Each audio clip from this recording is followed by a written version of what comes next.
চেম্বারে আমাকে যাইতে বলছেন, এখন চেম্বারে যাওয়াটা আমার টাফ হয়েছে। আচ্ছা আচ্ছা, আপনার পাশে এসে ট্রিটমেন্ট দিলেন, মোটামুটি আলহামদুলিল্লাহ আমার পুরো এখন একটু ভালো লাগতেছে। আগে নিঃশ্বাস নিতে পারতো না নাক দিয়ে, এখন মোটামুটি নিঃশ্বাস নিতে পারতেছে। আসসালামু আলাইকুম, তরিকুল ভাই ভালো আছেন? আলহামদুলিল্লাহ। তো জি আলহামদুলিল্লাহ, আমি নস হেলথ টিপস থেকে ডাক্তার আলাউদ্দিন হোসেন বলছিলাম। তো আজকে তো আপনাদের বাসায় আসলাম গাজীপুর চারাগালি, টঙ্গী চারাগালিতে। তো আমাকে আপনার বাসায় কিসের জন্য নিয়ে আসছেন? আপনাকে নিয়ে আসছি মূলত আমার ওয়াইফের নাকের পলিপাস দীর্ঘদিন যাবো। আচ্ছা আচ্ছা, এর মধ্যে ফেসবুকে আমি ঘাটাঘাটি করার সময় আপনার ভিডিওটি আমি পাই। তো অনেকদিন ধরে আপনার ভিডিওটি আমি দেখি, আপনার ভিডিওটি দেখে অনেকটা ভালো লাগে। আর ভিডিওটা দেখে আমার ভরসা জাগে আপনার ভিডিওটি দেখে, যে আপনার কাছে চিকিৎসা করে আমার ওয়াইফ সুস্থ হতে পারে। যাক যার আলহামদুলিল্লাহ। কারণে আপনার সঙ্গে পরবর্তীতে যোগাযোগ করা হয় এবং আপনার কথাবার্তা আমার কাছে খুবই ভালো লাগে। আচ্ছা আচ্ছা, যার কারণে আপনাকে আসতে বলি। আচ্ছা। আর আপনি যেহেতু বাসায় গিয়ে ট্রিটমেন্টটা দেন, জি। তার কারণে আমার আরো অনেক সুবিধা হয়েছে। আচ্ছা, এত দূরে যাওয়াটা, হ্যাঁ, আপনার চেম্বারে আমাকে যাইতে বলছেন, এখন চেম্বারে যাওয়াটা আমার টাফ হয়েছে। আচ্ছা আচ্ছা, আপনার বাসায় এসে ট্রিটমেন্ট দিলেন, মোটামুটি আলহামদুলিল্লাহ আমার পুরো এখন একটু ভালো লাগতেছে।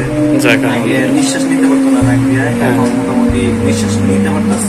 কি কি সমস্যা ছিল ভাবির? সমস্যা ছিল নাকের হাড় বাঁকা হয়ে গেছিল, আচ্ছা। আর নাকের মাংস, কোনোটা নাকের মাংস বাড়ছিল, আচ্ছা আচ্ছা, আর একটা সাইনোসাইটিস হ্যাঁ।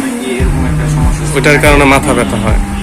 আমি কিছুদিন আগে টেস্ট করেছিলাম, টেস্টে আচ্ছা। এরকম সমস্যা ধরা হচ্ছিল, কিন্তু ওষুধ খাওয়ানোর পরেও সুস্থ হয় না। আচ্ছা, আপনি কি হোমিওপ্যাথি খাওয়াইছেন? হ্যাঁ হ্যাঁ, হোমিওপ্যাথি কতদিন খাওয়াইছেন? 3-4 মাসের মতো খাওয়াইছি। কোনো ফলাফল পাইছেন? না না, কোনো ফলাফল পাই আচ্ছা, নাই। তারপরে? খাওয়াইছি, মোটামুটি একটু মাথা ব্যথাটা কম থাকতো, কিন্তু তারপরে আবার মাথা ব্যথাটা বেশি। ওই মাংসপিণ্ডটা পলিপাসটা অনেক বড় হয়ে গেছে। হ্যাঁ হ্যাঁ, অনেক, হ্যাঁ। দুটোটা নাক জ্যাম হয়ে গেছে। আচ্ছা আচ্ছা, তো ওই ক্ষেত্রে তো আপনি আমাকে অনেকদিন আগে মেসেজ করছিলেন, হয়তো আমি দেখছিলাম। তো তো আসলে আমি সব জায়গাতে গিয়ে রুগী দেখি যারা না আসতে পারে। তো তরিকুল ভাইয়ের বাবু ছিল, ছোট বাবু, ওই বাবুর জন্য হয়তো ওনারা অনেক দূরে যেতে পারে নাই, যার কারণে আমাকে বলছে যে ভাই আপনি একটু কষ্ট করে এসে চিকিৎসাটা দিয়ে যান, বাকিটা আল্লাহ ভরসা। তো এই ক্ষেত্রে আপনি তো এই চিকিৎসা যে আজকে দুপুর 3টা থেকে শুরু করলাম, এখন বাজে 6:40, অনেকটাই সময় লাগছে।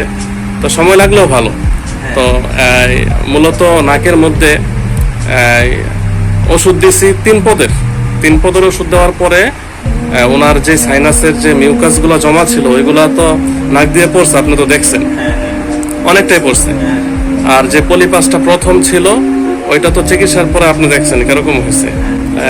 আপনার কি অবস্থা, মানে চিকিৎসার পরে কিরকম লাগতেছে? মানে আগে তো অনেকটাই সমস্যা ছিল না? মানে আপনি কি চিকিৎসা নেওয়ার আগে ভয় পাইছিলেন? অনেকটাই ভয় পাইছিলেন। অনেকেই কিন্তু ভয় পায় আসলে, যে কি না কি হয়, কাটাছিড়া হয় কিনা। তো এক্ষেত্রে চিকিৎসা নেওয়ার পরে তো মোটামুটি মানে এত কঠিন চিকিৎসা হয় নাই। মানে যেরকমটা ভয় পাইছিলেন যে না আমার কি না কি করে, কাটাছিড়া করে কিনা, বা অনেক ব্যথা পাবো কিনা, এরকম কিছু হয়েছে? ইজি ভাবেই তো আল্লাহর রহমতে ঠিক হয়ে গেছে না? তো এই ক্ষেত্রে আপনার যে এই নাকের পলিপাস থেকে কি টনসিলের সমস্যা দেখা দিছে? আপনার কণ্ঠে কথা বলতে পারেন না, থাক আপনার কথা বলতে হইব না, কষ্ট করে ভাই বলুক। ভাই ভাবির তো এই যে টনসিলের সমস্যা হয়ে গেছে নাক থেকে। তো নাক থেকে আসলে আমরা অনেকে বুঝি না, বিষয়টা হলো নাকের পলিপাস বাড়লে ধীরে ধীরে রাতের বেলা যখন আমরা ঘুমাই, নাক বন্ধ থাকার কারণে আমাদের গলাতে প্রেসার পড়ে, যার কারণে টনসিলের সমস্যা দেখা দেয়। তো ভাবি অনেকদিন পর্যন্ত এই যে টনসিলের কষ্ট করছে, ওনার ব্যথায় অস্থির হয়ে গেছে। গতকালকে রাতে আমাকে ফোন দিয়ে বলছে যে টনসিলের ব্যথায় অস্থির হয়ে গেছে। আর বিশেষ করে সাইনাসের কারণে মাথা ব্যথা প্রচন্ড ছিল, যার কারণে মিউকাসগুলো আজকে বের হয়েছে অনেকটাই। তো তরিকুল ভাইয়ের জন্য দোয়া রইলো, আর ভাবির জন্য দোয়া রইলো, আল্লাহ তাআলা যাতে ওনাদেরকে আমার উসিলায় খুব দ্রুত সুস্থতা দান করে, এতটুকুই। আর আমার ভিডিওগুলো করার উদ্দেশ্য হলো আমি প্রত্যেকটা মানুষকেই সবসময় একটা পরামর্শ দিই যে সঠিক একটা চিকিৎসা নেক, ভুল চিকিৎসা না নিয়ে সঠিক চিকিৎসা নেক, তাতে সবাই সুস্থ থাকুক, ওইটাই আমার একটা আশা। আর সবচেয়ে বড় কথা হলো ওনাদের জন্য দোয়া করবেন যাতে আল্লাহ তাআলা খুব দ্রুত সুস্থ করে দেন। আর ওনারা যদি সুস্থ থাকে তাহলে আমার কাছে নিজের কাছেই ভালো লাগে।